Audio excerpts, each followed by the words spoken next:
Hey guys, it's Sammy. Thanks for tuning in for the episode. I just wanted to let you guys know we ran into some technical issues with the audio this week, and I did extensive work with editing, but it is not perfect. So if you do hear some variation in the voice, particularly mine, that it sounds lower, I do apologize. It is in fact me. It just sounds a little different. So I apologize, and thanks so much. Enjoy the show, guys. And now, this week's edition of Big Face with your host, Samantha Jane Tilton. Hey everybody, welcome to Big Face. I'm your host, Samantha Jane Tilton, and my guest today, comedian Ray Harrington, or as I call him, Hey Ronton. And welcome to my show, man. Well, thank you for having me. I really do appreciate it. I'm really glad you're here. I really, really am. Excellent. So I've never met, so for those of you watching or listening, I've never met this dude, but I've heard about him for like a year and a half, a lot. Oh, are you on the message boards? That's a lot of stuff goes on in there, man. A lot. I mean, listen, the chubby chaser flannel people are very into a lot of specific things. They have opinions about everything. And thank you for the support. Thank you for the support. Always, man. Always here. So what's going on, man? So many things. But John, he had showed me a while ago and I forgot, but Undependent. Oh, yes? yeah. That is your web series, which you put out. Tell me a little bit of the backstory of that. Yeah. Okay. So Undependent, I don't want to give the whole like, Undependent's about this thing, but so it's a web series now. Originally, we shot this as a 2-episode pilot because that's apparently how I work. If you're going to do a pilot, why not make 2 episodes? Why not? Yeah. It's not like it's a lot of work or anything. Oh my God, yeah, tons of work. So much work, I know. And yeah, I think the biggest takeaway overall was just, if you want to do something like this again, just do a sizzle reel. Just do a sizzle reel and go, you want it? You want it? We'll change everything. It doesn't matter. Look at the face. Do you want the face? No? Different face? Not a problem. Go ahead. I was just going to say, I have to say though, like John had shown me a while back. So when I refer to John, it's the dude in my life. So it's my boyfriend, the guy I live with, and that's how I'm getting to meet Ray right now. So they're both comedians and friends. And so John was in Undependent. Is that what it was originally called as well? Yeah. It was always Undependent because I wanted something really hard to Google or look up or anything. Anytime I had to send an email about the show, I wanted my autocorrect to say Independent every single time and then have to delete the I and put the U in. Dude, every time I was like on YouTube and I was like, it's saying Independent with Ray's name, but it's Undependent, right? It's Undependent. Yeah. And I just kept, he's like, just keep type it through. Every time. It is. Yeah. I mean, it's kind of a play on, independent film and then the idea of these two very codependent people. Myself and Derek Furtado, another comedian that I work with as well, who we both made a documentary together. And so after that, it was man. Yeah. And after that, it was like, what do we do next? And so after a lot of discussion, we wanted to do something where we could play and be silly because the documentary was always so serious. It was a very funny documentary, but it was always like, no, don't act, don't pretend, don't try and perform, just be a real person. And so finally we were like, let's just do something where we can be really silly. And so this concept came up, and it was these two documentary filmmakers trying to make the next documentary very close to home. And but the concept was really fun because it was this idea of the camera crew that is their camera crew. It's the footage that they're capturing. That's what we're watching as audience members, as viewers. And I think that's a lot of fun. Like, what if the camera crew from The Office turned the cameras on themselves? It's really just about people that are in different lines of work. You know what I mean? Like, as an actor, I'm sure you can appreciate being someone in a non-ordinary, field. Every day of my life. Yeah. Anybody that's ever heard the phrase like chase your dreams, that's who this is for, because it's these two bumbling idiots. One is just nothing's ever going to be good enough. Yeah. And the other is like, no, we just, the fact that we get to make something it means it's going to be the best. It's going to be the best thing. And I think those are the two voices in every creative person's head. Really cool. Yeah, so we were talking about it as a web series originally. Yeah. And our producer Lee Leshin from Be a Man, I showed it to him and he was like, I want to make this and I want to talk to some other people about it. Yeah, and that's exciting. So we started talking to a network, and it doesn't matter which one. I know that's how this stuff rolls. No, I totally get it. I don't want to say it because I might want to do something with them later. Now I don't. You never know. Yeah. I've learned no matter what the experience, just like this thing happened with this person that works in the bit, just leave it. You never know. Yeah. There was somebody with all these conference calls. That's how we'll put it. And so we had a lot of conference calls, and they were really interested in, they liked what we were doing. So we decided to shoot the pilot. And then we started going back and forth, and there was discussion of like a Be a Man thing, and then this. And so there's a lot of talk. And then, by the way, so you guys watching Be a Man is Ray's documentary, which we will talk about as well. Okay. Yeah. But sorry so about that. when we're saying, I'm no, so sorry. we did say, I'm so sorry. Just leave. Why are you here? That is a fair point. I'm just going to hang my headphones in shade. They're like, Be a Man. What is this all about? I am a man. What's going on? Yeah, So it's 2020. I don't think you can say that out loud. You don't say that. Who are you to decide? Yeah. It's very true. But so go ahead. Yeah. Documentary. Yeah, so we were figuring out what we were going to do next with this thing. And then a pandemic happened. And so everything stopped. Stopped. And, industry was like, everything. What do you have? Do you have a Skype call? Because that's what we can do. That's about it. Yeah. Yeah. Oh man. And I had to do an audition for something involving a Zoom comedy. Have you gotten some of these things that have been floating around? Zoom audition, or it's just some of the auditions in general that are going around that I'm yeah, the Zoom auditions, that's happened a couple of times, but there was specifically a comedy show that was based around like people Zoom talking over Zoom during the pandemic. No? Okay. Oh, one recently that happened? You're blessed if you didn't get this. I'm so happy. It was the worst thing. It was the only audition I've ever done where I was just like, you want the words? These words? These are the words. Bad. It was that bad. Yeah, it was very bad. I don't think it's gonna go anywhere. And that was for no, I'm just kidding. I was just gonna say, and you never know, because it's something's gonna come out and I'm like, oh, check this out. This is fantastic. Okay, great. I know. Yeah. You never freaking know.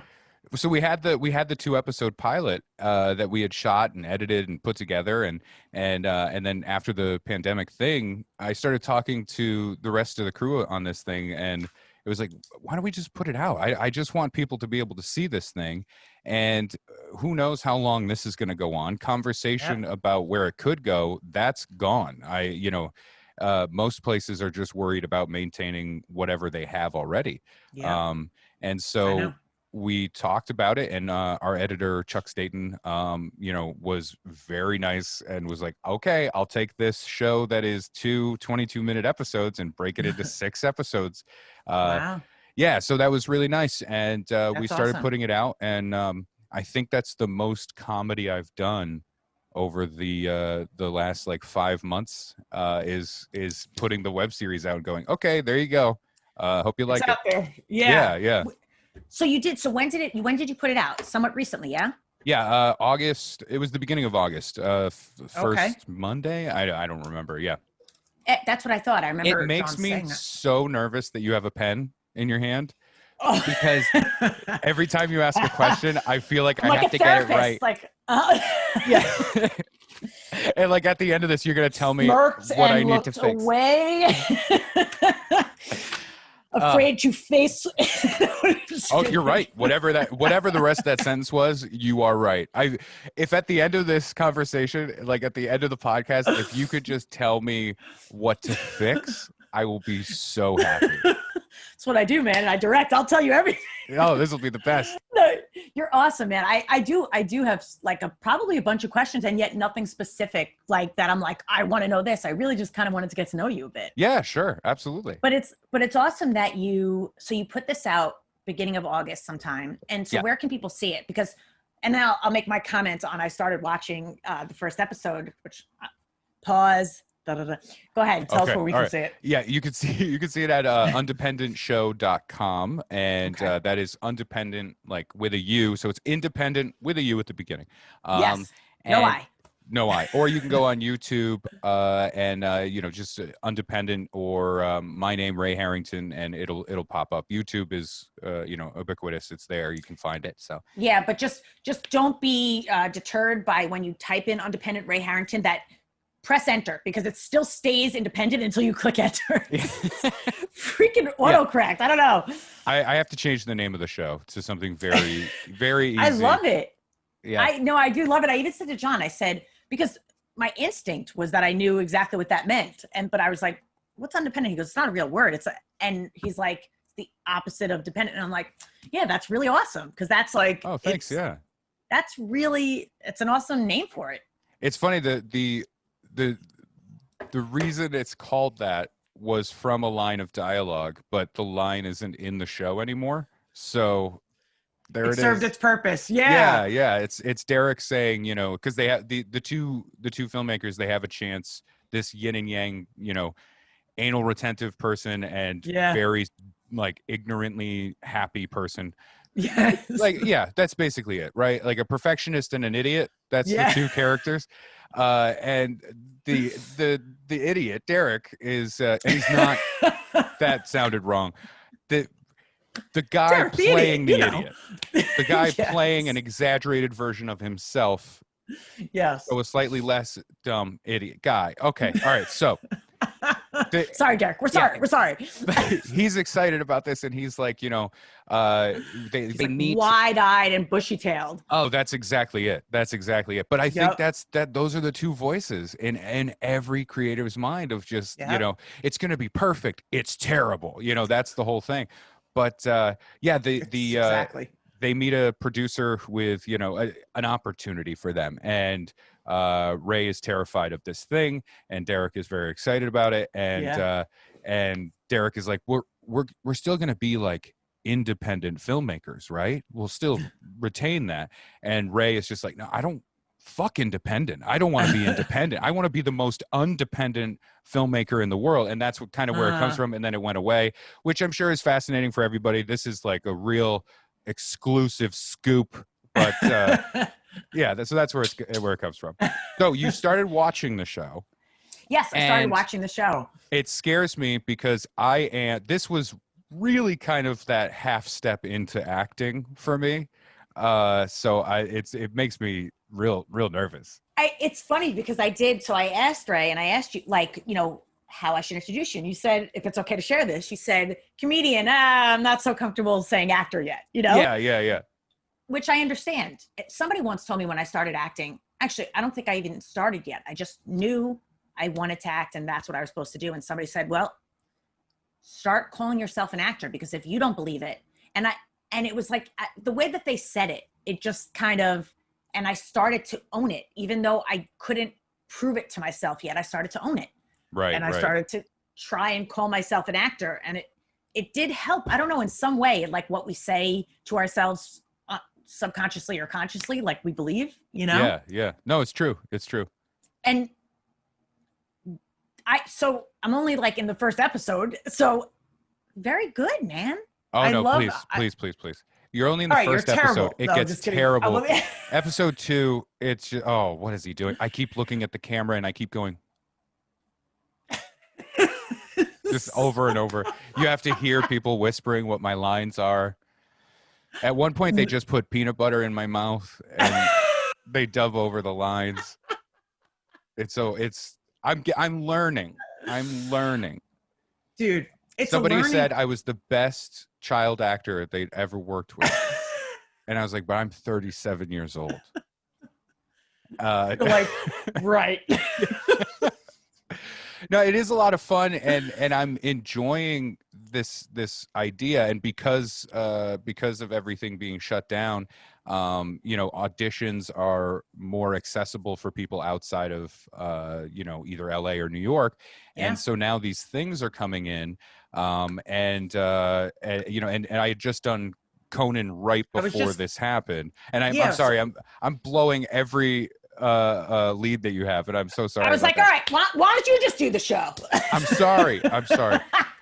I love it. When were you on Conan? That's another thing we were going to talk about. Yeah, we will. But so when that happened, some things, a few doors opened, right? And so more people were interested, like, oh, okay, well, what do you act? Because that's the cliche of stand-up comedy is like, oh, you're a comedian. Do you act? Do you write? What do you do? Right.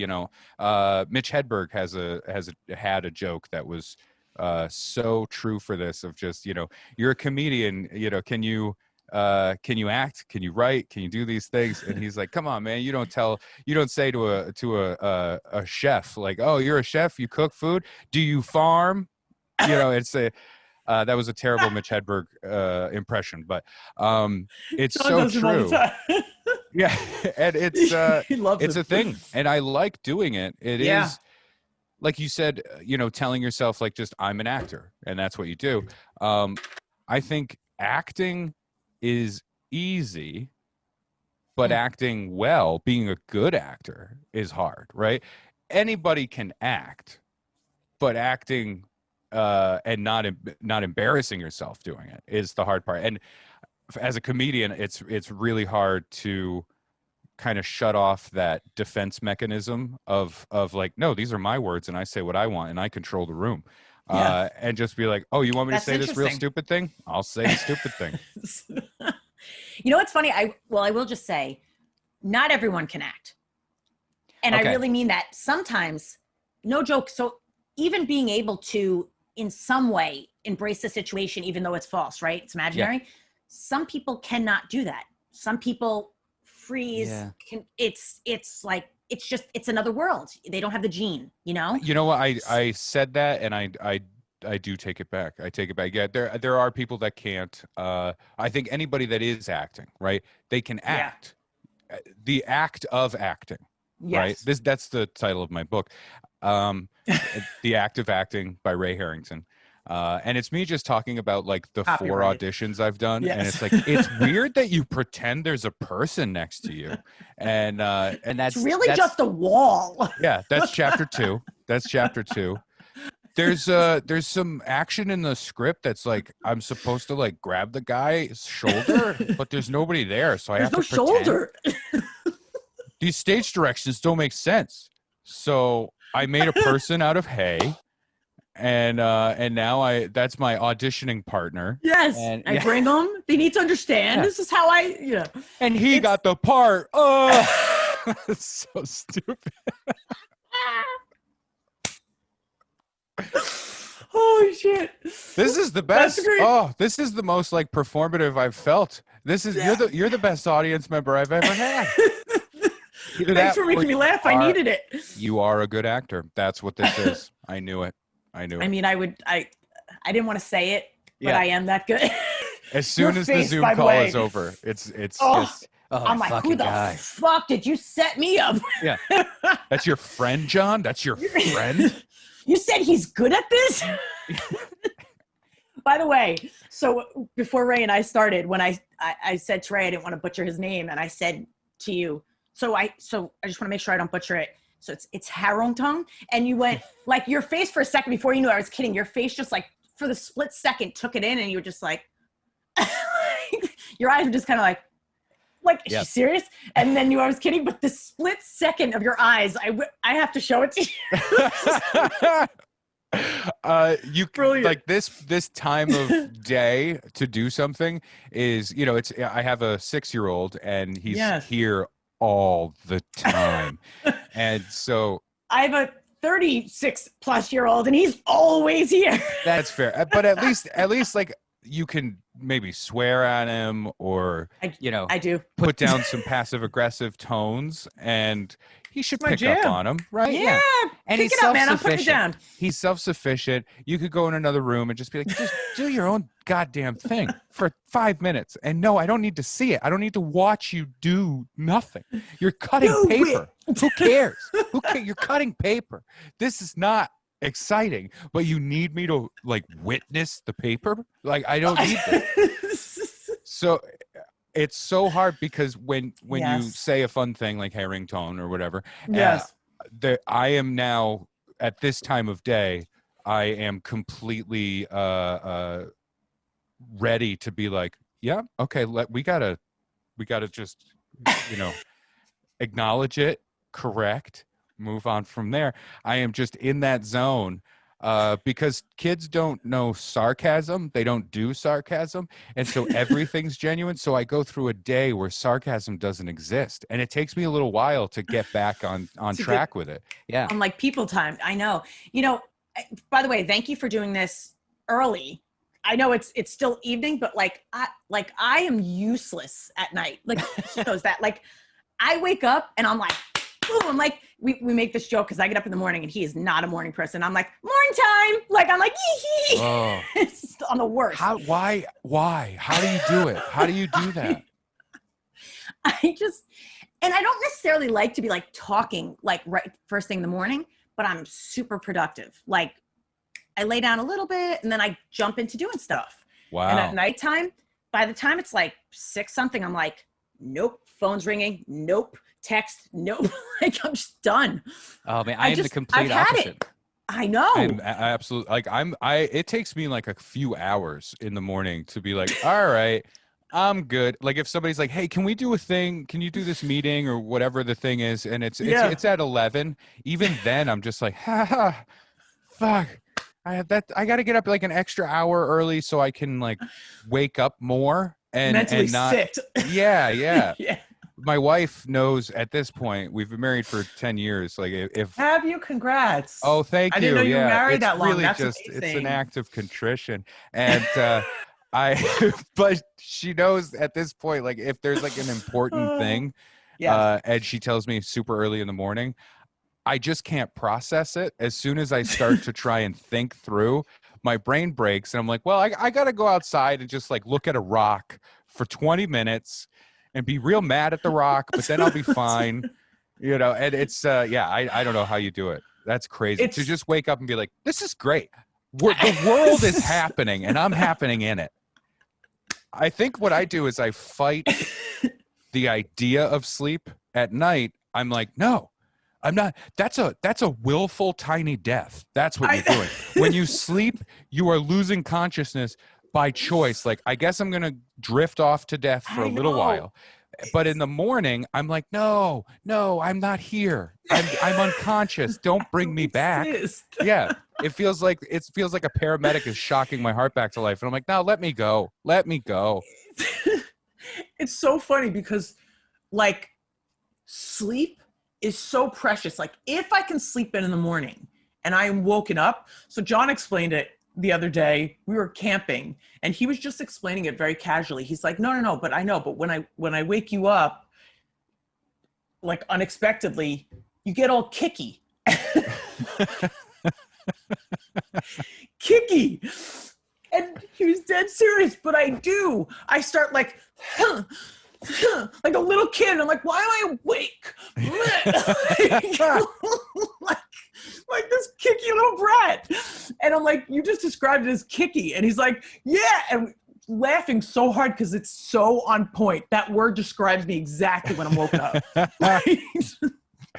Oh man. My wife is like such a easy sleeper. I don't know. Like I have insomnia. I can't fall asleep. I can't do any of that stuff. And she could just be like, oh, is that a 2x4 across some cinder blocks? That's a bed. And she'll just lay down and she'll be like, I'm out. And then it's just done.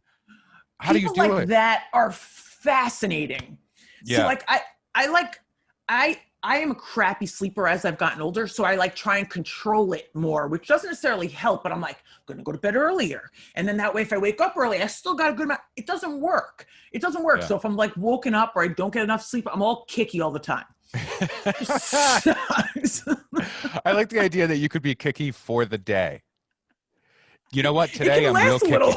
Yeah. Real kicky, man. It's just one of those kicky days. Oh my God, I love it. As I've gotten older, I cocoon. That's what I do for sleep. I cocoon. Yes.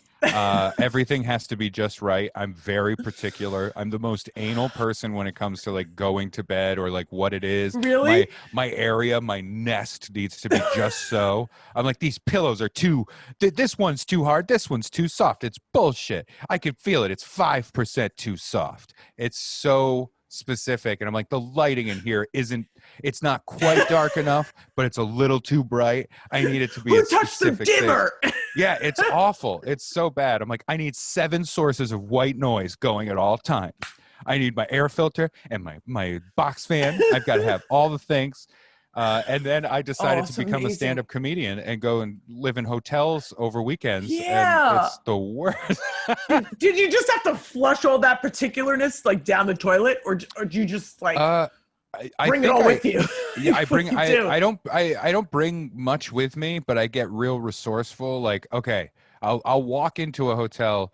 You know, I think I gave myself something to dread. You know what I mean? And at least that way, I'm not even thinking about the shows. I'll fly out to like Houston, right? And do like 4 days in Houston. I'm not even thinking about how the shows are going to go. I'm like, the shows will be fun. That'll be fine. It'll be a good time. But in my head, I'm just like, what's that bed going to feel like? What is that bed going to do? How many pillows do they have on this bed? Are they the right kind of pillows? Are these the windows that don't close out all the light? I need all the light closed out. And it's just these tiny little inconveniences, and I'll be like, well, that's what I will obsessively think about for the whole time. Ruined. Yes. Yeah, the whole time. Wow. So you get kicky. So you get kicky for an entire vacation. But it's like a flaw that I've learned to turn into a strength, because then I'm not even thinking about like show stuff. I don't have anxiety over shows ever. It's more just like, it's like, what's the hotel going to be like? Is that going to be okay? It's kind of, for real, it's kind of a blessing to your comedy career, I would think, like, to not even think about a show, to just like, I don't know. For me, that's like,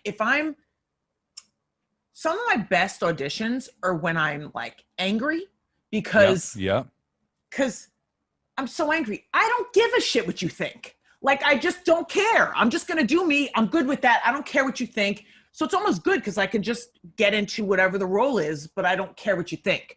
Or if I'm really tired and I don't have enough energy to like put into worrying about exactly how you want it, I just get out of my head and I'm going to do it. Yeah, I think in acting, I'm just dipping my pinky toe into this for the first time. I barely know anything about it, but I feel like I've heard so many people say, you know, like that big role, the thing that was with, you know, A-listers and like doing an audition that they felt like, oh, there's just no way. There's no way I'm getting this. So I'm not going to worry about it because I'm not getting this. And then they go in, they get the part. So again, that's my like outsider perspective of it. So don't take that as like rote. You know what I mean? No, you said rote. Yes. Did I win? Did I win? Ding, ding, ding, ding, ding, ding. We got a winner. I said that the other day and John's like, what? I'm like, rote, you know, like by rote. And he's like, I've never heard that word in my life. And I'm like, it's so interesting. I just thought it was fascinating because like there's certain words that I've never heard. And if you haven't heard it, you haven't heard it. But you just said it. I love it. Yeah, well, I've always heard that word. I appreciate a positive reaction because so many times I'll say a word that is less used, right? And people will be like, what? Oh, okay. You know, like that kind of vibe. It was positive for me. It's one of the only words I know. So I was like, yeah, I know how to talk to this guy. So it's very funny because, so you're a comedian and I do want to talk about, like, well, I have a bunch of questions about being a comedian, but so Yeah, I'm sorry. tell me, I've used so much of your time to talk about like pillows. that's So what I want to pretty answer much your my life. questions. Oh, okay. I don't, dude, most of my questions are that I don't have that's not really a question. I just don't really have questions. I kind of knew a few things about you. I've heard wonderful things about you, and I kind of just wanted to get to know you and hear about the projects that you're doing. Okay, yeah, So cool. I was so happy for you. And like, I haven't even met you yet, but when I heard that you were on Conan, I was like, F&A, man, hell yeah. Oh, thank you so much. That I had really a, do appreciate that. that's a big deal. And like everyone, I don't know. A lot of times I think that comedy and acting can be very the same, where it's like, that's their big break, or they got this big role. They're done. They're set. And it's like, I don't know if it's like this in comedy, but in acting, you can get a big role, you could then get another role, and that doesn't necessarily like mean it's like kind of like the long-term thing. Like sometimes it's not just that this big thing and everything's all set. You never have to worry again. It's almost like you have to, for actors, I hear a lot that you almost have to worry more because the stakes are even that much higher. And then what about the next one? And then, so I feel like it's maybe the same with comedy. Yes, I think so. I mean, look, there's always going to be those those like anecdotal stories of people that it's like, whoa, then they did this, and then all of a sudden it was all set. But long gone are the days of you do a late night set and you now have a career for the rest of your life. That was true in the days of like Carson or something like that, when there was like 5 TV channels. So different life. Your late night set was 20% of television that night, and that's just not the case anymore. That Conan set was like nothing to most people, you know what I mean? Like they don't even see it. So it's it was very important to me. And I looked at it as, another step in my comedy career, something that I needed to do for the point on the ladder, like the rung on the ladder that I was on. Yeah. And I was like, okay, I need to take that next step in order to do the things I want to do.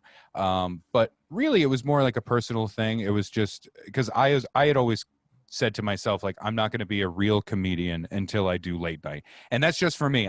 There are so many comics I know that haven't done late night, and I'm like, no, that's a fucking great comedian. She's hilarious or whatever it is.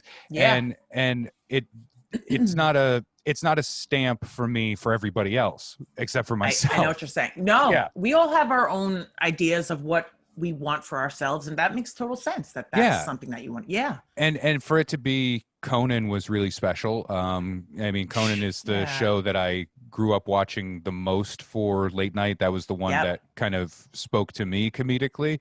And Conan's unreal. Yeah, it's just fantastic and so fun, and has fostered.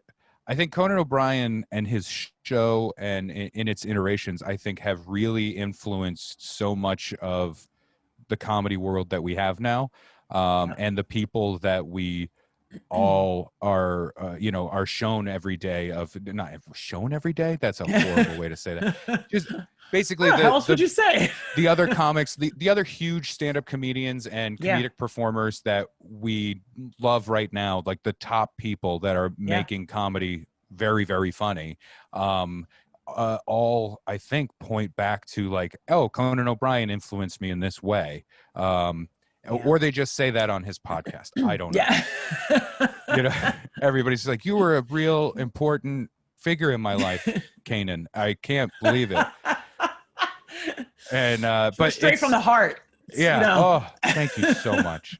But it's it was a really special thing, and it was I think overall what struck truest to me was the idea, or wrote, if you will, is that it was kind of insane that I did that from Rhode Island. You know what I mean? Like being in Rhode Island and then managing to get to late night. I was like, oh, okay, all right. You have to work a hell of a lot harder to do it, but it can happen. But you did. Sure, and it not? did, yeah. So you like you said that was a big thing for you, but that's not necessarily a big thing. A lot of people didn't see it or whatever. But I can't remember exactly the specific thing that you said. Oh, just like in comparison to the way late night used to be, where like you do you do a late night set and your career is all done. You're good to go. It's not that like I remember that anymore. you said that, but you also said something about like not like everybody was watching or whatever. Something you said about other people. But the thing is that in my opinion, it isn't just a big deal to you. It's like, that's a very big deal. Do you know how many people, like, this is what I say to people all the time, actors that get a co-star role, and that's not that big of a role. You're not a series regular. And do you know how hard it is to get even a co-star role? Like, how many people audition and how you don't get 90% or more, but of the auditions you go on, somebody gets a co-star. That's a big deal. So many people didn't get that role. And it's like, it's the longevity of a career. It's like those moments, like we said, there are those people that they did that one thing, they're set for their career. From what I gather, that is so rare. That is just that. For most people, it's longevity of, hitting the pavement, keeping doing it. And those things, over a career, they add up. But you were on Conan. I can't say I was on Conan. You know how many people can't say they were on Conan? Like, that's sure.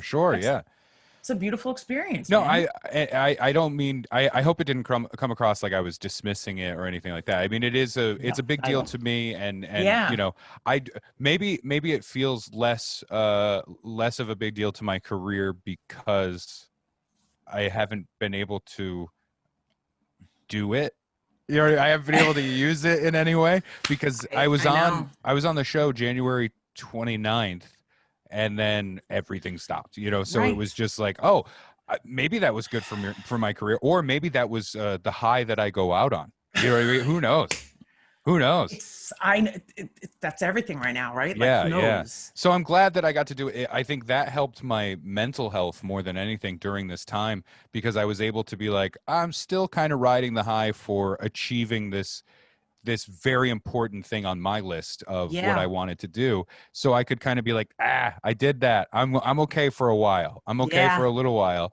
I'm just glad it wasn't like, hey, you're going to do the show, March 20th. And then everything stops on like March 15th. And you're like, one day. Yeah, that's me watching Conan doing his Zoom show right now going, when are you going back to the studio? Right. Going on? You owe me. It's such a bizarre time. It's crazy. Yeah. It's so crazy. And like, for a comedian especially who is used to live shows and people and getting that energy and working with that, and from what I've heard about your comedy is that you're very, so much of what you do, it sounds to me like you were very present and you work with the crowd, like you take it in as you go and you like work with that. That's a very accurate description, I think. Yeah, and thank you, because it was a nice one, so I appreciate that too. I can only say what I've heard. No, I like, crowd work is part of it. I like to do crowd work, but I'm not like a where you from, what do you do, you got a funny hat or something like that. Yes. I like to play. I like to, riff and do things like that. And that's where I write material, is on stage, just kind of in the moment. Yeah. And I think as a comedian, your job is to talk about everything, right? And every comedian is supposed to write about themselves and who they are and write their truth and blah, blah, blah, blah, blah. But I think the most obvious thing, the most truthful thing in any comedy show is acknowledging the fact that there's a comedy show happening. And so starting from that place is what I do most of the time. And that's fun. And, I like to talk to people when I'm on stage, because I will find completely unexpected stuff from what they've said. And I like to follow that trail. Where does this go? And, and then suddenly a really funny idea happens. and that's exciting. The hardest part is That's just right. trying to figure out how to recreate that organically. Yeah. Otherwise, my entire set would be, I was talking to this guy at a show one time, and that would not be a good time. Oh, but yeah, that's I like that part, but you can't do that now. You know, I've only done maybe 3 shows. Yeah, 3 shows indoors. And you know, the audience is pretty far away. Yeah. And unfortunately, the most obvious thing to acknowledge in the room is that everyone is kind of just like, why the fuck did we come? This is very dangerous, you know, and that's that feeling. And I don't want to say to the audience what I'm personally thinking, which is, why are you here? You know, why am I here? We shouldn't be in the room together. This is you risked it for this right now just to hear about hot air balloons and hamsters and shit. You can't be here doing that. And that's not good for business. It's a lot of So pressure I don't on want me. yeah. And I don't want to say that because, you know, the places that I did work, they are good and they are taking the precautions seriously.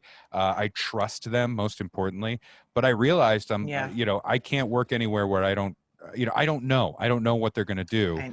So, for me, I think comedy is like, I'm putting my retirement in the middle of my career. So I'll retire for now. And then one day I'll die on stage. That's the plan. And I think I'll be upset of that. I'm dying on stage. Like I'll be like, oh man, not this show. You know what I mean? Like not this one. It should be a good one. Yeah. You know, you said something. You said about the obstacle with finding your material on stage is like recreating it. You know, and that's acting is recreating something, doing it multiple times with the illusion of the first time. Yeah. And so it's amazing. By the way, it probably looks like I'm naked, but I'm wearing shorts, but I know you guys can't tell. So when legs come up, it probably looks weird. Although nobody on Zoom wears pants, so I shouldn't really worry. But listen, I have a button-up shirt on right now, but I'm wearing like sweatpants shorts right now. I just from the waist down, I am a guy getting kicked out of 7-Eleven. Yeah, no, this is all pajamas down here. We don't try that hard. I put on the button-up shirt because I'm like, oh yeah, I'm totally just a guy. You know, I was just out taking care of some stuff, but I'll sit down and I'll have a conversation, you know, like a human being. Like a human being. I forgot what that's like, man. I swear to God, doing the show has been like, all right, get out of the pajamas, like take the hair down a little, put a little mascara on. Like most days it is not like that. And it's like, I forgot what it feels like to like feel like a person. It's crazy. I don't know what's going on anymore. Let's not. I feel like I'm the one dragging it into talking about that kind of stuff. I'm so sorry. Let's pretend it's not happening. I don't know. Should we just do that? I know. Can I ask you? I know you kind of just have to. It's weird. I have my moments. Sometimes I just gloss over. I don't want to know. I can't really take it in a lot of the times. And then other times it gets in without me letting it. And I'm just like, I'm sad. And I'm like, why am I so sad? And then I cry and then it passes. But I think a lot of, I've been talking to a lot of people about this, but a lot of what's going to happen is that there's going to be a lot of independent stuff being made, people making their own stuff, putting it online, and auditions are self-tape right now. And I don't know when that's going to be different, but it's been sounding like it's going to be more and more the case moving forward. It's just so strange. But I want to ask you, when it comes to like comedy for you, is it right there? Is there, I don't know, for me, and my old acting coach would say this, your life problems are your acting problems. And so in ways that I'm blocked in my real life, it transfers over to my acting. Or if it's hard to be vulnerable in real life, that used to be a case with my acting and can still, depending, you know, I have to work on it sometimes. But like, do you find that at all with comedy for you? Oh, that's an interesting question. I do think, you know, a comedian and their material are definitely like intrinsically like tied together, you know, for sure. And I do think that like a psychologist could look at a comedian's material and go, okay, I think I have some things, right? and it, like I've recognized, I think fairly recently, that a lot of my material had a lot of death in it. And there was a lot of death in the material. Like I mentioned earlier, like hot air balloons and hamsters, those are the two kind of more silly things. Mm-hmm. And hot air balloons starts with talking about how silly hot air balloons are, and inevitably ends with talking about a hot air balloon crash and people dying and what that must be like. Yeah. In a funny way. I want to say that in a funny way. Like, I'm not going to run the bit by you, but it's like, it is funny. I mean, some of the funniest stuff is very dark, though, when presented. Sometimes, go ahead, and then I'll remind me to tell you about Class and a very dark thing. But go ahead, I'll tell you after. Yes, and and then the hamster thing, talking about how weird hamsters are and stuff like that, and that inevitably goes to a protracted little performance part of someone on the phone telling their employer that they won't be in for work because the family hamster passed away and the funeral's on Saturday, and like going down this whole path, and it gets ridiculous. There's crying, there's a pause, and it's a lot of fun. But I inevitably get to this place with death, and it's funny because I looked at the material. I recognized it in the set first before I recognized it in myself. And like, I kind of vaguely had it. I vaguely had an idea of like, I might be a little obsessed with death. And then when I saw it in the material so clearly, I was like, oh yeah, I'm obsessed with death. And not in a morbidly curious way, just like a terrifying, like, hey, we all die and no one's freaking out about that, right? Like, nobody's like, holy shit, this is inevitable. It's a big deal. Everybody, guys, everybody, it's all coming. Gonna die. Yeah, and most of it's not a good thing. Most of it's not good. No, you're never envious of the way someone dies. And how many people die peacefully in their sleep? I've heard of maybe like one in my life. I have qualms with peacefully in their sleep as well. No, we say peacefully in their sleep because we don't know. That's what we think, right? You're right. What if that's the worst part? What if that's the worst way to go and we just don't know? And it's like, oh, well, Nana went in her sleep, peacefully in her sleep. She looked so peaceful. What if in their heads they're just like, oh, fuck, I'm dying. Everything's shutting off. Also, I don't want to die in my sleep. It scares me because of the pressure of what I dream of. I don't want the last thing I'm dreaming of to be some weird abstract dream. You know what I mean? It's like, yeah, I was having a fight with an old girlfriend, but she was a Coke can and it's a long thing. I don't know. My fingers were Cheetos and I don't know why that was happening. I don't want any of that to be the last thing. So So good I call. do. Peacefully in your sleep is bullshit then. Yeah. I'm with you. Too much pressure. Forget that. Yeah. I think the best you can hope for death, and this is so dark, I'm sorry. The best you can hope for death is like is if your last moment is, huh? And then that's it. If you just go, huh? And it's over. That would be the best. If you're going through your day like, oh, I think we're out of orange juice at the house. I better, huh? And then you're gone. Yeah, huh? What? And it's over. It's just a meteor smacks you in the face, huh? And that's it. I just want to die, like, huh? Like you just made my death like for me. That's what I dream of now. I think that's the best anybody can hope for. I don't want to, no spoilers, but did you ever watch Sopranos? I did, yes. I just watched it for the first time in these past few weeks. I binge watched it.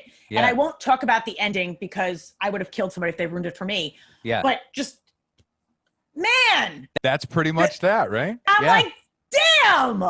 Yeah. We're going to have to talk off air. Sorry, guys. I won't ruin it for you. But I'm sorry. Listen, if you haven't seen it yet, I mean, it was probably ruined for you already. Get mad. You can't get mad. You can't get mad. There's a statute of limitations on spoilers, I think. Yeah. How many years? It ended in 2006? I don't know. A long time ago. It's very old. Very old. But so death. So I'll circle back to that. So I agree that I think, it is interesting, like so much of yourself and those things, the things that inhibit you in your personal life, inhibit you in your acting. I would agree with that. And I think the hardest thing, it's tough because comedy is so it's so much just your own material, right? And as an actor, I'm sure it's more rare to do your own work, right? Your own Unless you script. write your own. Yeah, right. Yeah, exactly. yeah. And so I think there's a level of detachment, perhaps, with the a little bit of safety of like, well, these aren't my words. You know what I mean? And as a comedian, it's like, well, these are my, oh shit, these are my words. You know? Yeah. But I think they both. I'm not saying it's less vulnerable. I think acting is more vulnerable in a different way, and I think they both have It's that different, yeah. balance. Yeah. It's tricky.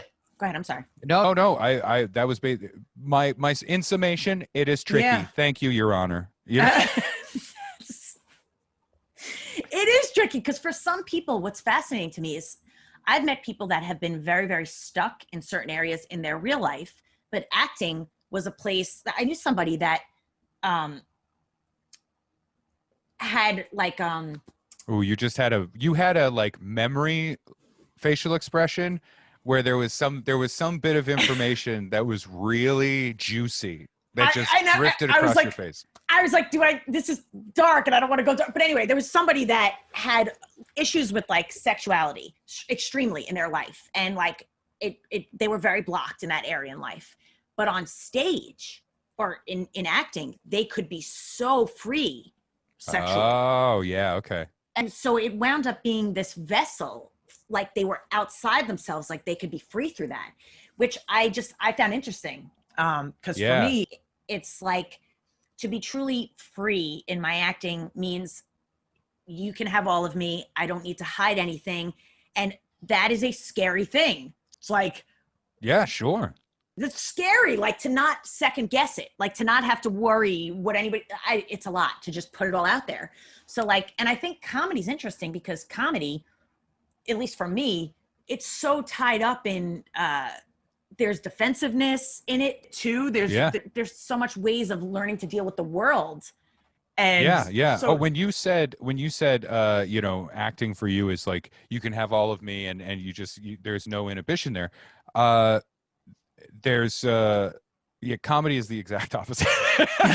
Stand-up comedy is the exact, it's like, oh, no, you can't have any of me, and I will give you a manufactured tiny little portion right here, and this, it's not even real, you know. And you do that, like, I'll you know, and that's I think but I think it comes from just you know, protecting yourself and, you know, having a thick skin and, you know, dealing with, you know, shows and what comes from stand-up comedy shows and a lot of the places you perform, especially when you're starting out. yeah. I know for myself, a really hard part of just like, I've been doing some auditioning during this time. Yeah. And that is a whole new world for me. That is not my wheelhouse at all. Like, I just got another audition thing, and it's the first one that I have to do that isn't on a Zoom kind of thing.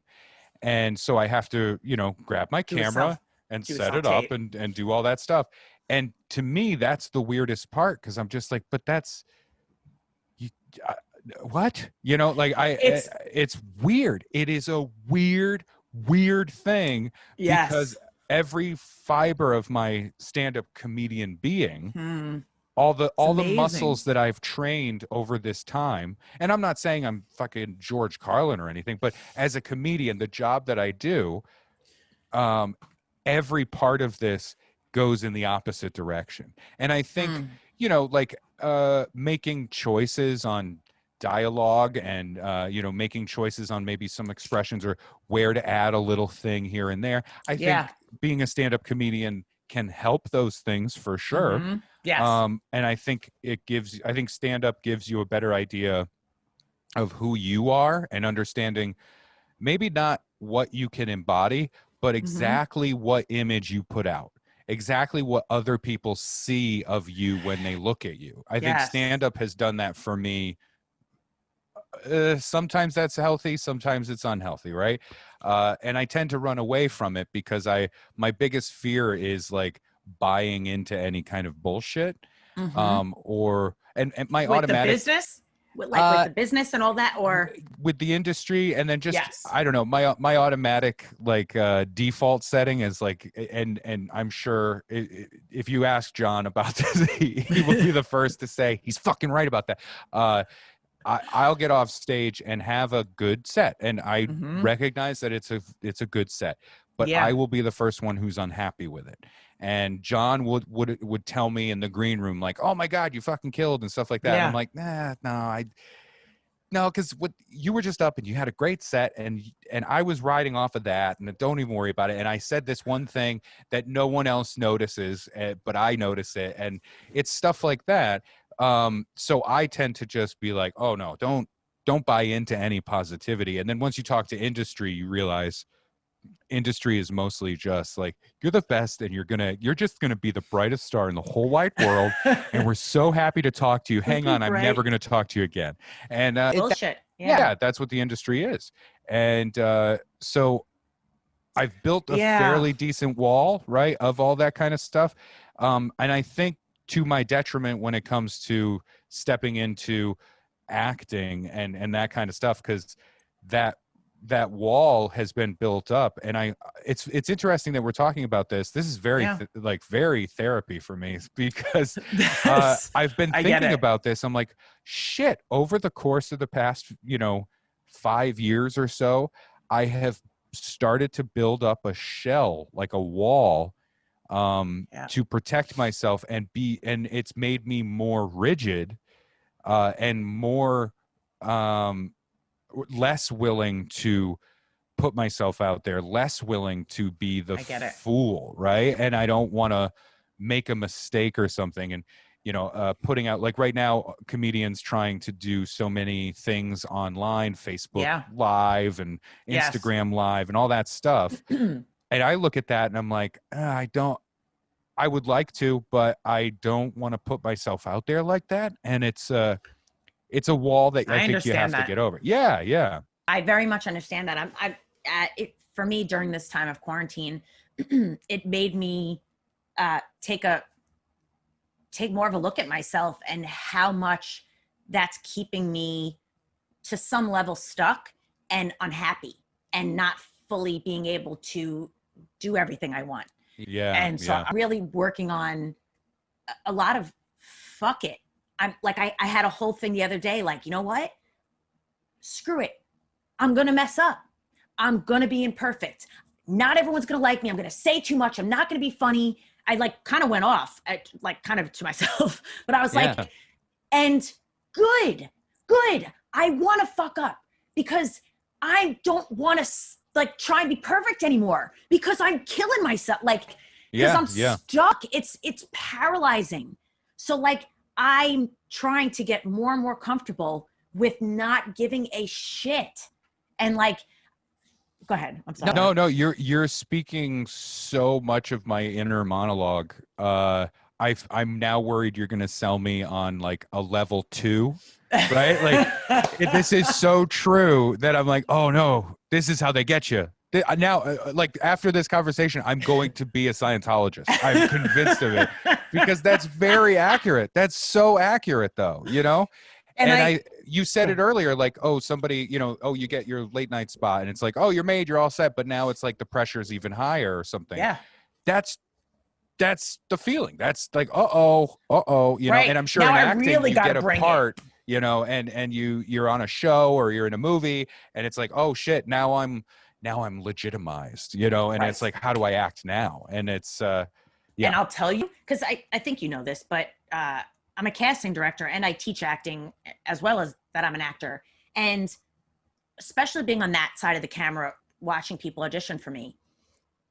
And it can happen to people that start to make it and stuff that the pressure is even higher, which I understand you get, that you have to be that good. You have to stay that good. You have to. Yeah. And then it's so then there's this shell that goes like this. And it's and that's the death of all the good shit that we're capable of. It's the death of it, because then you can only go this big. You can only go that clever. It's crappy. Yeah, I think a lot of it is in comedy and in acting, and I'm sure in any kind of field like this where we're pursuing something that does not have a path. It doesn't have a step 1, step 2, step 3 kind of thing. Yep. Everybody's just like, I don't know, you just keep doing it till something happens, and Yep. and that's it. He's like Bill Burr. He's like, It's true though, and we get into that place where we live in a world of professional and amateur, right? And so much of that is gray area.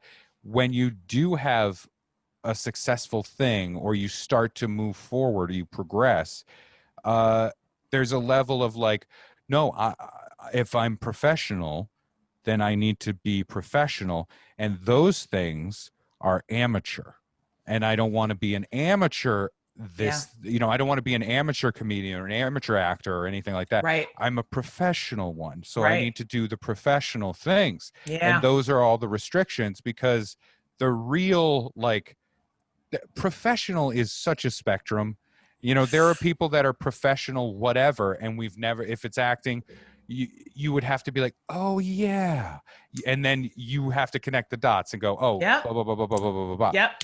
And comedy, there are people making a living for the rest of their lives, and they're completely fine, and are economically secure and happy and fulfilled, and no one knows their fucking name, and that's what comedy is too.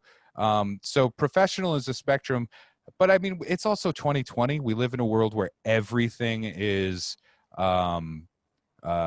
poured over and immediately, not judged, but just like categorized. It's immediately categorized. Boom, boom, boom. Yeah. So I think it's all, let's just go live in the woods. You know what I mean? Right? That's what it needs to Seriously. be. Yeah. But I think that that's a good place to be, like, to get more to the fuckets and Yeah. like, because we can do it and try and stay professional and keep it here and maybe stay there, maybe, or whatever.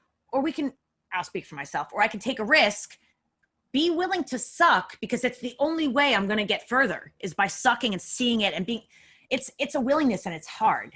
Yeah. Yeah. And you also get stuck in the image of the people you're around too, and worrying about how you appear to them. And because look, I'm sure it's the same with acting, right? You talk to another friend who's in the field, and you're like, did you see this fucking thing?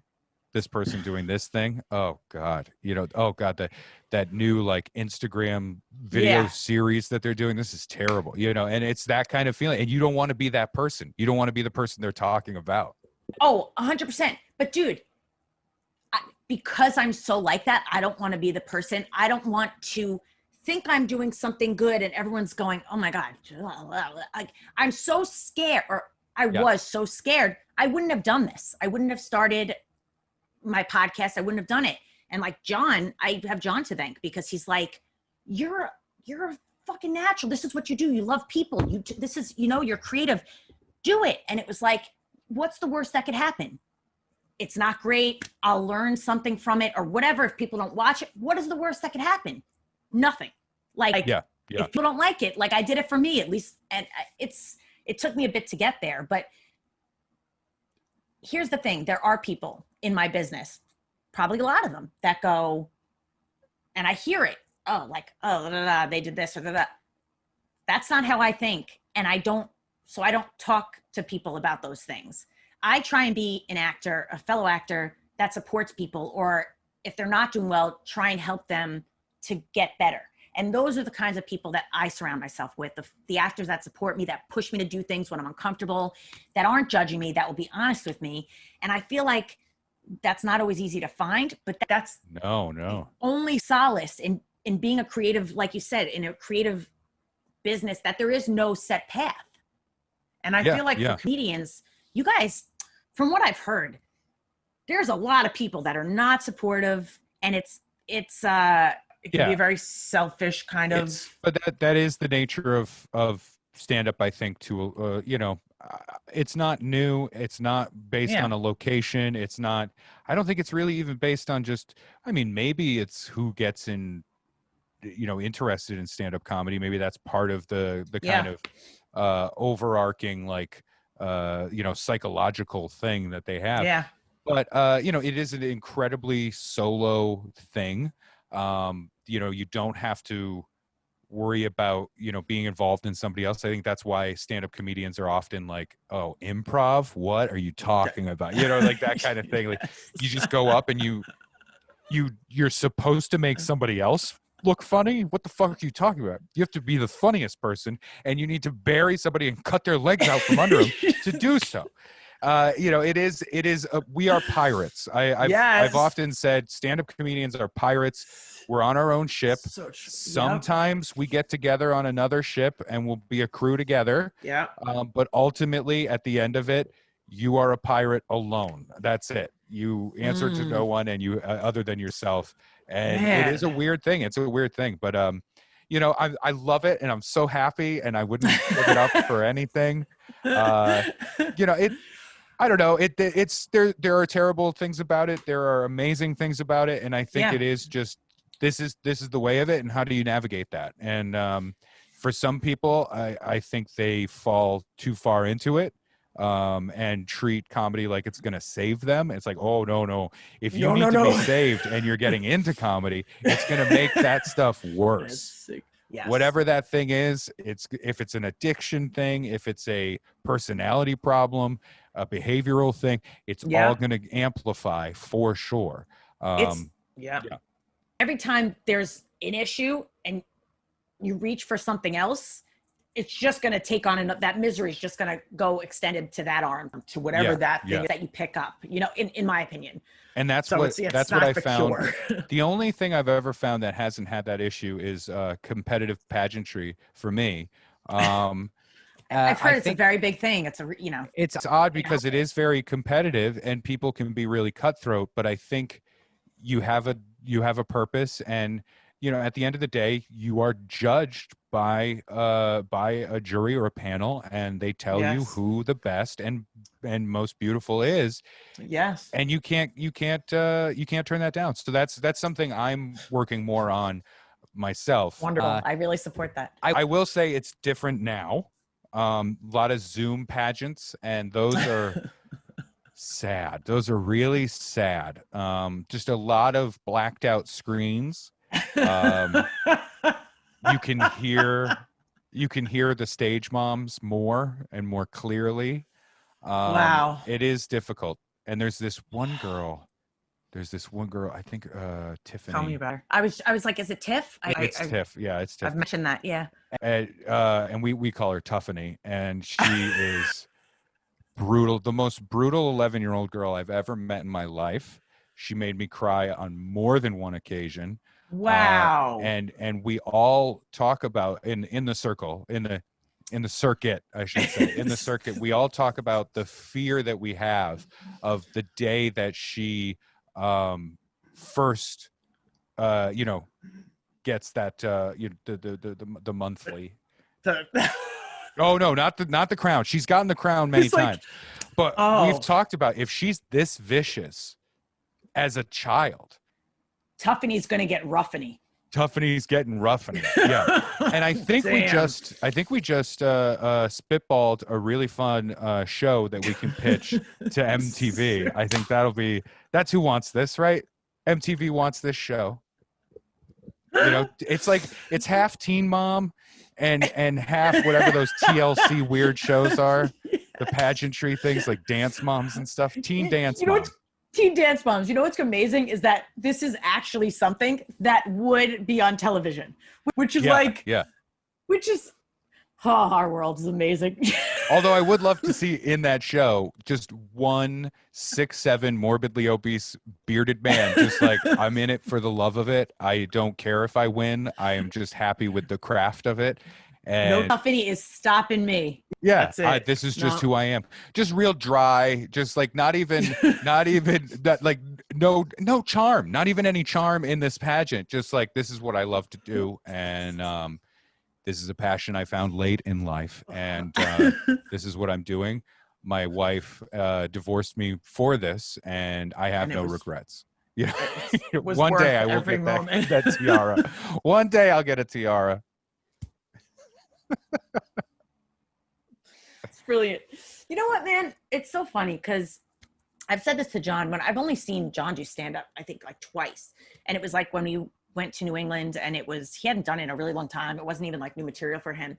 And I know him so different than what his material was. Because he told me he used to be like very angry, and he'd be like yelling on stage and everything. Oh yeah, and, yeah. And I know him very differently. Like he's changed a lot since, whatever. So long story short, I was going to say, for me, a lot of comedians that okay. I asked John about like you and what's Ray like with comedy. And he pretty much told me like how good you are with the crowd. Like you're so good. Oh, I do appreciate it. And that just made me very uncomfortable, but thank you. Suck it up. So we're moving on. So it's funny because, I studied psychology and sociology, but like, I direct and teach. And I've just been curious about you since knowing about you. Like I have instincts about you. And so by the way, I wanted to tell you, like, if you have any self-tapes or auditions coming up, please feel free to reach out, run it by me. It's what I do. Oh, thank you very much. I really do appreciate that. Thank you. Even the whole self-tape stuff, like that's a bitch. And my best friend, I was going to say his name, but he'd probably be like, what the hell? But we're like, whenever we have an audition. Is it Jared Leto? It's all right. It's all right, man. It's okay. It's all right. I don't know love why you, man. that was the name. I wanted a very specific, everybody knows the name, but it's a weird guy kind of thing. I think that was a good choice. He does. He gets very touchy when I mention his name on air. So I told him I wouldn't. He's gonna mail you a chicken heart. It's gonna be a whole thing. It's a whole thing every time. Jesus. So, but for those self-tapes, like we're always at the other end of the phone, like making it work if we have to help each other. So like, especially just dipping your toe and starting to just get the lay of the land, really, just if you need anything ever. Oh, you're the best. Thank you. I really do appreciate that. I mean it. And like, I think for you, in my opinion, I think it's only going to feed into your comedy. I think you're going to have to look at things, feel more. And I would love if that loosened you up in your comedy. And not that you're not amazing, but I would love to see you even more vulnerable and willing to suck a little. Oh, sure. Yeah. And I appreciate that. Yeah. And to be clear, like I agree wholeheartedly with hoping to get to that place where I'm like, I'm open to sucking, Yeah. It's funny because like on stage, vulnerability, not a concern. I will tell you whatever, and we will go anywhere, and I will be honest and back it up. Because on stage, I'm not aggressive. I'm not mean. I'm not angry. Yeah. I'm not like sickly sweet or saccharine positive or anything. But I tend to like to look at things fairly positively. Yeah. I'm just not an angry comedian, right? Yeah. And so it's funny that John was. I can't like really imagine. Like I can't imagine that because I know he can be angry, but it's like he was so angry different. but smart, and that was the most important part. Because if he was just angry, it never would have worked, and it would have worked in like bar settings and things like that. Right. But the intelligence is what drew me. That's why I was always as excited to watch John perform, because I got to vicariously be angry.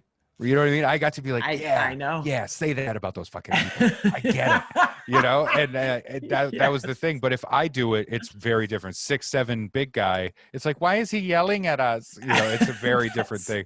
But so I totally agree. And I think vulnerability in like on stage, not an issue. But vulnerability in the sense of like making the choice to do a thing.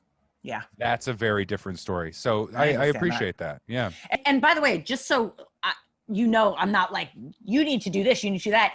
I have no idea. Only you know what you need. I already know that you're bananas talented. I just haven't, like, I feel my instinct about you is that there's even more bubbling. Like that's just I knew it. This is the level 2 stuff. It's starting to come out. get the book, get the book. Yeah. It's only $9.95. Yeah. Listen, I'm not saying you have to sign up for anything, but listen to this one seminar. That's And it. it's Where I'm 6 just easy saying, payments. You And one at a time. it's so simple. And if you sign up 3 people, it all but pays for itself. I And then know if you're they my sign up 3 third. people. Yeah. But no, I really do appreciate that. And, who knows? I think this is a good restart for anybody who wants to, try and make a change or do anything like that. First and foremost, just take care of yourself and, just stay sane throughout this. Like, I think the best thing I've done is compartmentalize this entire thing. And most of what's helped is just taking stand-up comedy and putting it in a little box and wrapping duct tape over that box over and over and over and over and just like, this is a little time capsule I'm going to open later, and stuffing it down deep where all the cancer goes. And that's where that lives, and any time I've had to kind of reopen that, unlock the box of that, and get back into stand-up comedy, there's like 2 or 3 days afterwards where I'm full of anxiety, I'm depressed, and like all these feelings because I can't keep doing it. Like, I'll do a thing and I'm like, but what was that for? It's over. There's no progression. So compartmentalizing, never be afraid to lock things away. I think it's healthy. That's the best advice I can give. In any other time in life, I would have said that's bullshit. But for right now, it really is okay to put something away and just put it deep down in a dark hallway of your mind, and just put it back there where like maybe you were molested. That's where it goes. That's where it goes. Hey! Yeah. For me, stand-up comedy lives with that one sleepover I did with that kid that I think maybe he tried to touch me. That's where it is. And that's true. There's my vulnerability coming out. That is a very true feeling that and a weird memory that I like don't want to fully We'll have it right. Yeah. And that's where I put comedy. Yeah. And instead I just do that. You know what's I was going to say this before and it's just coming back again now, but in class once. Oh, that's right. Yes. You said in class and I didn't remind you, and I'm sorry. I remember this one time we were in class and we had to do these sides. And so we had to, the women in class had to plead to the camera as if they were on like a news program. And our best friend had been, this was the script, but our best friend had been kidnapped. And we knew what we had known already is that she was being raped and beaten. And so we're pleading with the public to try and get her back to safety and all this stuff. And so we're doing this very serious. Yeah. But everyone's doing this and they're like, please get her back, and they're like emotional. And I am losing my shit, crying, laughing. Like every time I tried to plead for my friend, I was like hysterical laughing. And everyone was like, fucking psycho. Like everyone thought I was psycho. Yeah. But my acting teacher was cracking up. And because he has a sick sense of humor. But he was like, guys, this is fascinating because this is just nervous energy. This is just right. Yeah. She's not comfortable with something about this. And it's like, it's coming up like nervous energy and she's just laughing nervously. But like, no matter how many times I tried to do it, we tried again. And it was like, he was crying, laughing, watching me be so nervous and cry laughing. Yeah. But like, where was I going with that? Oh, but shoving things down. Yeah. Whatever stuff is shoved down that I wasn't comfortable with yet, or this was years ago, that's how it came out because I didn't even know I was uncomfortable because whatever it was shoved so far down. Yeah. No, this it's true. And those are the things that we don't know create a lot of our personality, and make those decisions. I feel like, are we starting a thing? Like we need brochures. We need to rent out like a Holiday Inn function room and get some people in. The business affairs room. Yes. Yeah. I have only watched the first episode of the HBO documentary of Nexium. but I think that's where we're headed with this, right? Is that where this is going? Are we unlocking? Are we disentangling or something? We're disentangling. I like this. Yeah. That is the active word for us. Disentangling. We need some colorful sashes, and we're gonna be fine. We'll have a whole cast We're gonna be system. fine. It's gonna be whole great. Thing. Yeah. Dude, I wish you could come out here, man. Yeah. This is fun. I already know that you might edge John out for just person I like talking to. So that's going to be uncomfortable and awkward for John and I. I will keep up appearances. I will put on airs. Please. He gets very jealous. And, Yeah, you know, yeah. You know I'll how put he in gets. time. He gets kicky, and then I'll be kicky for like a month. Yeah. And then I'll just tell him, like, look, if you want to talk more, you got to unlock. You have to unlock and disentangle. Disentangle, right? man. So Come on, man. tangled. What memory is holding you back?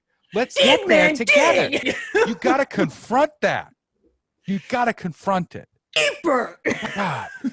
You got to come in for an intensive. It's a 4-hour intensive, and it's called hugging your enemy. And here's I'll cut to the end of it. The enemy is you, and that's all I'll say. But you will get there in the end, and it's a whole thing. You will get there. It's like hot yoga. There is contact. It's a weird process, but we've got a guy, Ivan. He comes in, and Ivan's great. I can swear by it. Not only has he uncovered some repressed memories that I've had, he fixed my sciatica, and he's he's like multi-talented, dude. And it's because he's started a lot of different career paths, and that's where, jack of all trades, and most of those trades he's not allowed to do anymore. And never fully mastered, but he got good enough at a few. Yeah, we bring him in. Anything that you needed a license or anything like that, he didn't get it. But no. Great guy. This is fun. I feel like we could just genuinely like just improvise and riff out like a thing and brainstorm some really funny stuff. So let's start a production company. And done. We'll do it. I swear, I was saying to John earlier, like, I want to create something where, and he was talking about something. Oh, you're talking about having a baby. We ain't creating that yet. No. Okay, because that sounded like what my wife said. Like, I want to create something. You got like these terrible flashbacks. Yeah. What'd you say? But yeah, I think, dude, I could do this with you forever. This is awesome. I love having you on. Yeah, this was so much fun. I say what was like it's the end, but I don't know. Whatever. I feel like I sidetracked the whole thing, and I hope that's not the case. This is, if you did, it was the greatest sidetrack, and that's okay. all my sidetracks are the best tracks. So, yeah, right. I don't have it like an agenda. Right. I loved everywhere we went. Good. I do one question for you though before I let you stay up for many more hours because you were gonna fight going to sleep. I have to read these stupid lines. It just be a guy, and it's not a guy I am, and it's. I have one question. And so there's. I think that's my whole approach to acting. I have to be a guy, and it's not a guy I am. They want me to be this guy. I'm not that like guy. This guy. I'm just not. Yeah. I'll help you get there. When is your audition, by the way, or when do you have to do it? It has to be in, I think, by Friday, and I'm working with Lee Leshin, the guy I was talking about before, the producer guy. Yeah, and he's done some directing as well, and so wonderful. It's sort of like we're doing like an unspoken management thing. You know what I mean? So I'm like, all right, we'll do this, and so yeah, and we'll see what it is. But man, if anything has been. If the audition stuff that's been coming in and the scripts that I've been seeing are a canary in a coal mine for where the industry is going, either during the pandemic or post-pandemic, I'm like, man, I hope you like watching old episodes of The Office, because that's what you're going to be doing. That's where some of the stuff you're not alone. Some of the stuff I've seen, I'm just like. Anyway, it's a whole other thing. That is not going to be the stuff we create. So one more question for you. Yes. So there's a portion of my show, and it's called A Feather in Your Cap.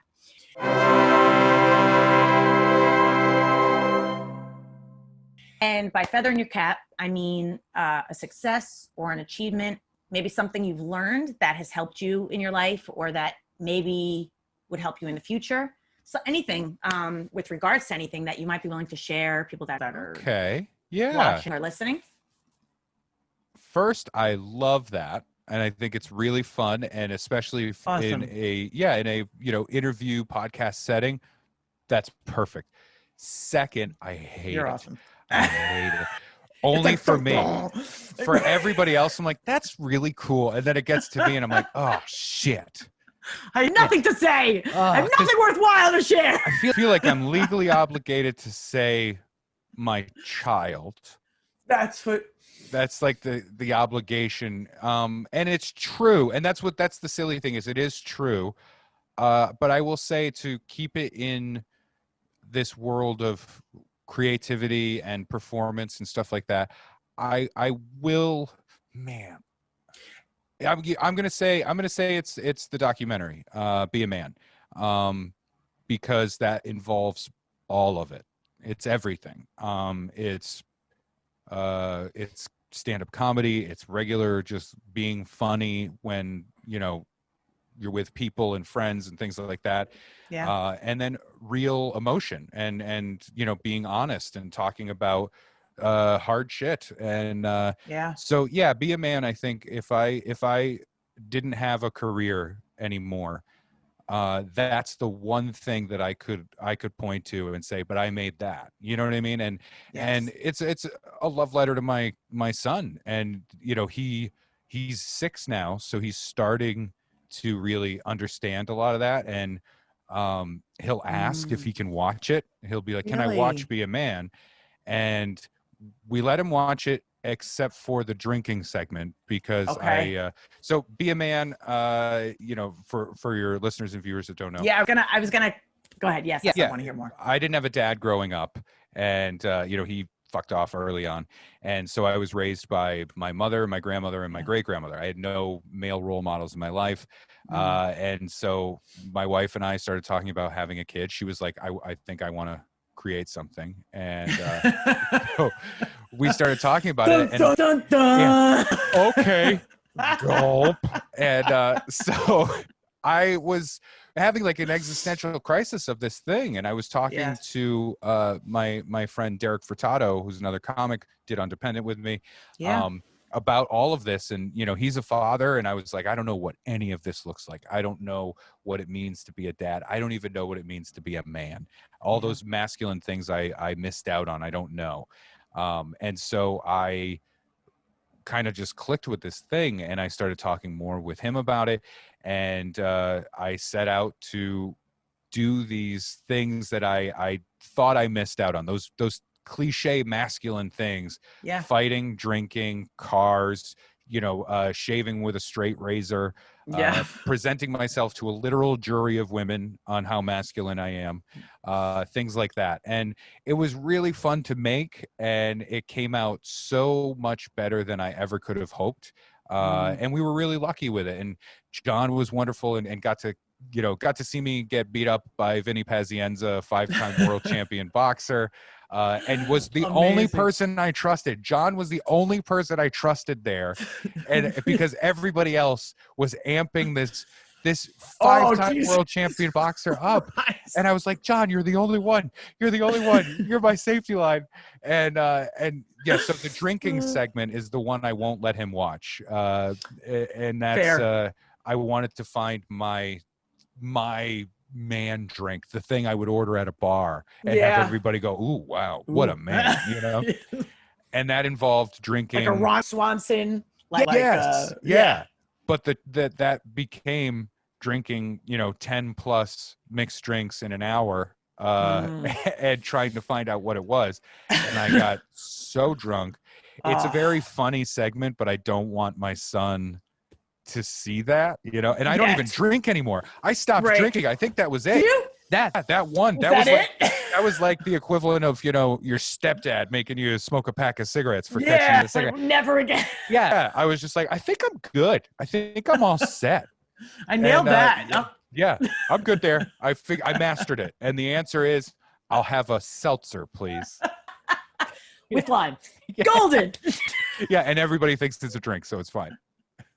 I know. But yeah, that's that the is safety. You just exactly. And I've had to do that at comedy clubs so much, and so much. But it's that I would say is the feather in the cap, because it's such a balance of entertainment that I'm proud of, and it's one of the very, very few things that I will say, no, that's good. You know what I mean? Like that's one I'm proud of, and so that's the feather in the cap for me. And I love it. Yeah, I think that's the one. I love it. That pageant that I came in second place recently. Yes. Yeah. I was so It's close. tough. Yeah, it's tough with Tuffany. She'll fight you for it, but second's great. Yep. I'll give you that, man. It's not. It doesn't feel great. And now I have a $500 college scholarship, and I can't even use it. I tried giving it to my student loans, and they were like, "No, that's a scholarship." And I was like, "Oh, come on! I worked hard for this." We don't accept that currency, sir. Man, I did a Dolly Parton song. This Oh. sucks. I did working 9 to 5. And it's hard to find like stiletto cowboy boots in my size. Oh, I just want to tape that because that just sounds so amazing. What's your son's name, by the way? Finn. Yeah, Finn. Yeah, so it's fun. It's a fun name. I like it. It's very Americana. It came from very it's literal. like Irish and yeah, it's fun. It's a good one. Yeah. Why am I saying it's fun? Like I'm Hey, it's a good fun. name, okay? It's fun. A good damn name. It's just a fun name to say. It's Finn. a fun name. Finn. Finn, just say it. Finn. It's fun. Yeah. Oh God. I think you know why? Because I've said it so much in the past 5 months. Of just cause he's 6. Oh. He was 5 when we went in to this sentence, and so he's now 6. And so just 24 hours a day, 7 days a week, he's just there. You turn around. I live in a haunted house. He's just there at all times. I hear a noise. I'm like, what the fuck is that? And I got to find out what it is because something's broken. Yeah. Oh God. And just everything. If I so much as grab my phone, if I look at my phone, just like I get an email and I'm checking it, if I just so much as swipe to open it up, he is at my shoulder like a horror movie. What you looking at? What you checking out? What are you doing? What's happening there? Are you being autonomous? Right? And it's just, are you being a person? Your own person? No. You exist only as someone outside of myself. What do you think this is? Yeah. Who do you think you are? A person? What are you doing? You exist to serve the things that I need. I laugh at you, sir. It is so crazy. So I think that what you just saw me do was like a camp counselor knowing that the camp is getting shut down. It's fun. It's fun. Finn. It's a good name. It's fun. It's a good name. Everybody's okay here. Everything's fine. Everything's fine. Taxes are all paid up. Everything's great. Yeah. There's no safety problems at this camp whatsoever. Cabin 9, God, that's not a death trap. Nobody ever died there. There's no asbestos in this. in the mess hall? No asbestos. No. So I think what you just saw was like a hostage thing. Like, no, it's good. We're happy. Everybody's safe. Everything's fine. This is the best thing ever. And then just, I gotta go. I'm sorry. I gotta go. I'm gonna go. It's a lot of I mean, I have to go. My time's up. I gotta go. I'm going. Yeah. Hold on. I gotta show a newspaper of the day that it is. Proof of life. Oh, man. This has been so much fun, truly. I've done, quite a bit of this in this lockdown time. Yeah. And this was effortless and fun, and I really appreciate it. And I do feel a little bit of like therapy happened here. I feel a little more motivated in my life. It's what I'm good at what I do, man. No, I mean, I know you're kidding, but like for real. No. That was not. There was no sarcasm there. That Really? was genuine. Yeah. Because really, like with me, I genuinely just say what I feel, and like I really feel it with you, and that's So Well, I just thank you say very it. much. I appreciate Yeah, that. I mean it. Yeah. I'm so happy. We'll have to do this again. It's Yeah. Amazing You know having what? you here. Send me the paperwork. I'm going to sign the contracts. I'm doing That's- level 2. Yeah, I'm committing to level 3 and Lizzie! 4. Lizzie, get me the books. We'll mail them out the books. Bring over the books. get you signed right up, man. I'll do the blood oath and everything. I'm fine. That's what we do here.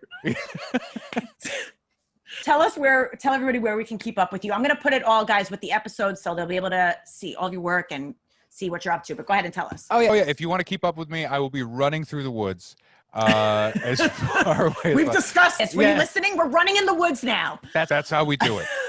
No, you can find me at rayharringtoncomedy.com is the website. That's where you can find where show dates used to be, but all links to For the today. other projects and Yes. things like that. Be a Man is there. Undependentshow.com that hasn't been linked Yes. yet. And other than that, Twitter at Ray Harrington, and then so all the other ones, Facebook. I'm sure you can ask like your aunt about it. She'll like she can jump from her QAnon account over to my Facebook account. I'm all over. It's the internet. Yeah. Yeah. It's, we'll find you. But if you can't, if you're stupid, I'll put all the information for you. And I appreciate that. Oh, and my OnlyFans account. That is helping me fund all of the pageant work that I'm doing. I do have a Kickstarter for that. No, Please. the joke has been played out, and I'm fine with it. I'm still loving it. All right, good. All right, this is great. You know what? Let's do another episode right now. And Yes. no, I can't. I'm about to Wrap pass it up. out. Yeah. I'm so glad, dude. It's so funny. I would have been sleeping already. You just kept me awake and happy. So that's what she said. So, Dude. thank you so much for being here. And thank you Guys. for having me. It's been a blast. Thank you guys for tuning in. And, we love you. We had a great time. We hope you did. I'm sure you did. And Ray's info will be with this episode. And like, rate, subscribe, all that good stuff. And I think that's all we got. Perfect. That's what, man, seriously, it's so nice to have you here. Thank you for being on. Yeah, thank you. This was a lot of fun. I'm so glad we You got a looked chance. frozen. You looked Oh. frozen for a minute. I was like, I lost him. Or Yeah. Finn walked in, one of the other. No, this was so much fun. Thank you again. And I'm glad we got a chance to meet, right? I know. This is a meeting. It's awesome. Yeah, and I look forward to talking more for sure. Yes, definitely. We got to talk more. Definitely. Yes. Go get some sleep. You're awesome, man. You too. Thank you. I'll talk to you soon. Thank you so All right, I'm much. going to Yeah, do the you too. awkward Zoom thing where I'm like, Oh, bye, yeah, it takes me bye, 6 looking for the hours, thing. yeah. I never mastered it. Go ahead. right. We'll awkwardly sit in silence. I'll talk to you very soon.